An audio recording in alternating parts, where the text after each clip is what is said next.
कि रक्त से सिंचित राजस्थान की इस पावन धरा पर जो रक्त प्योड़ी इस रज में सभी का घना घना स्वागत।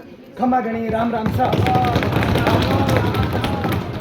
विपक्ष के नेता के तौर पर मेरी भूमिका बनती है कि मैं सत्ता पक्ष से, सरकार से सवाल उठाऊं कि उनकी नीतियां गलत है या नहीं है, वो जनता के पक्ष में है या नहीं।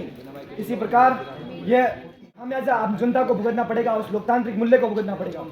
सबसे पहला मेरा पहला बिंदु है, इस बिल से राष्ट्रपिता महात्मा गांधी का मूल्य स्थानीय स्वशासन, ग्राम स्वराज और विकेंद्रीकरण, डिसेंट्रलाइजेशन धराशायी हो जाएगा।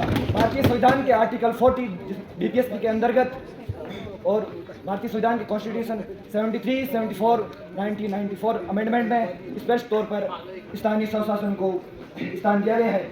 इस बिल से सेंट्रलाइजेशन बढ़ेगा और विकेंद्रीकरण धराशायी हो जाएगा। दूसरा बिंदु है फेडरलिज्म, संघवाद। केशवानंद भारतीय बनाम केरल राज्य विवाद 1973 में बेसिक स्ट्रक्चर को इंट्रोड्यूस किया गया था, उसको एक्सप्लेन किया है S R Bommai versus union of India 1994 में।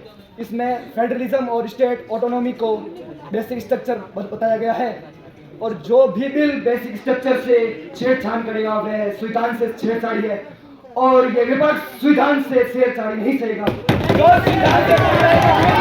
चोर हो जाएगा। नेताराम जी प्लीज आप मिस कर दें और बाकी सदस्यों से अनुरोध है आपस में बातें ना करें जब कोई सदस्य बोल रहा हो। बार बार चुनाव होने से जनप्रतिनिधि या एमपी या एमएलए अकाउंटेबिलिटी बढ़ेगी। बैठे तमाम सदस्यों की ओर है कि आप माननीय सदस्य बोल रहे हो तो आप सहयोग करें, आपस में बातें। इससे अकाउंटेबिलिटी बढ़ेगी और जो सरकार वर्तमान में अमीर घरानों का दामन छोड़कर आम जनता के पास विकास के मुद्दों लेकर गरीबों के उत्थान के लिए, वंचित उत्थान के लिए आएगी।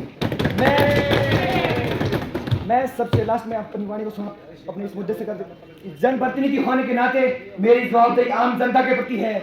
आम जनता एक बेहतर लोकतांत्रिक ढांचे की मांग करती है। इस बेहतर लोकतांत्रिक ढांचे में डिसेंट्रलाइजेशन होना चाहिए, संघवाद भी होना चाहिए, क्षेत्रीय मुद्दे भी, क्षेत्रीय पार्टी भी और क्षेत्रीय विचार भी होना चाहिए। मेरा मकसद सिर्फ हंगामा खड़ा करना नहीं, कि मेरा मकसद सिर्फ